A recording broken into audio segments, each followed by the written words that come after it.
The Siege of Derry involved a pre-emptive lockdown of the gates of Derry in December 1688 and a violent defensive action lasting from the 18th of April to 28 July 1689. During the Williamite War in Ireland, the city, a Williamite stronghold, was besieged by a Jacobite army until it was relieved by Royal Navy ships. The siege is commemorated yearly in August by the apprentice boys of Derry. Background: in the Glorious Revolution of 1688, James II, a Roman Catholic convert, was ousted from power by his Protestant daughter Mary and her husband William of Orange.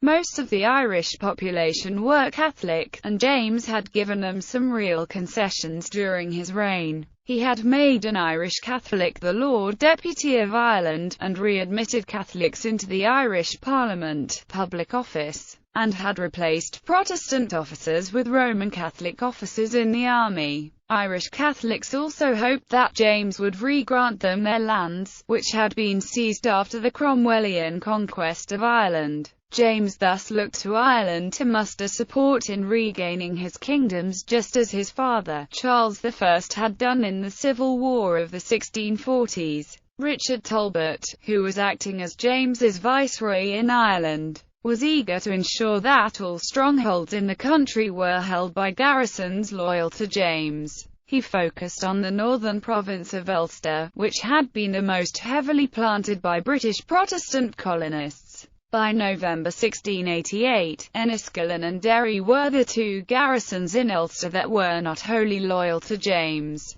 The elderly Alexander MacDonald, 3rd Earl of Antrim, was ordered to replace them with a more trustworthy force. He agreed, but wasted several weeks searching for men who were at least 6 feet tall. A force of about 1,200 Scottish Highland Redshanks then set out for Derry. On the 7th of December, with the army a short distance away, 13 apprentice boys seized the city keys and locked the gates. On the 10th of December, King James fled London. He was caught, but fled a second time on the 23rd of December and made his way to France. James's first cousin, King Louis XIV of France, said he would help James regain power. In London on the 13th of February 1689, William and Mary were crowned. On the 12th of March, James landed in Kinsale with 6,000 French soldiers. He took Dublin and marched north with an army of Irish and French Catholics.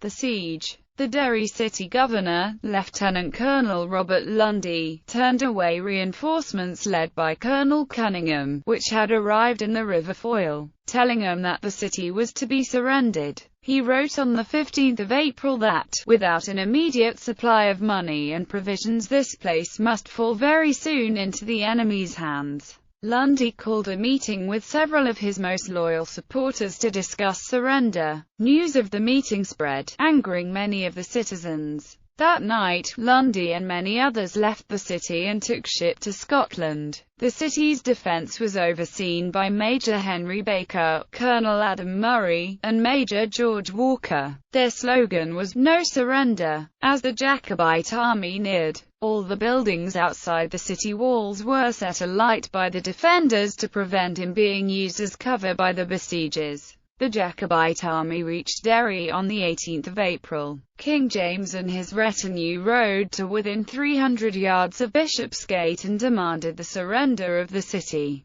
He was rebuffed with shouts of "No surrender," and some of the city's defenders fired at him. According to a later account, one of the king's aides de camp was killed by a shot from the city's largest cannon, which was called Roaring Meg. James would ask thrice more, but was refused each time. This marked the beginning of the siege. Cannon and mortar fire were exchanged, and disease took hold within the city. James returned to Dublin and left his forces under the command of Richard Hamilton. Royal Navy warships under Admiral Rooke arrived in Lough Foyle on the 11th of June. but initially declined to ram through the heavily defended defensive boom across the River Foyle at Culmore. On the 28th of July, two armed merchant ships, Mountjoy and Phoenix, sailed toward the boom, protected by the frigate HMS Dartmouth under Captain John Leake. Mountjoy rammed and breached the boom at Culmore Fort, and the ships moved in, unloading many tons of food to relieve the siege. The city had endured 105 days of siege, during which some 8,000 people of a population of 30,000 were said to have died. Remembrance.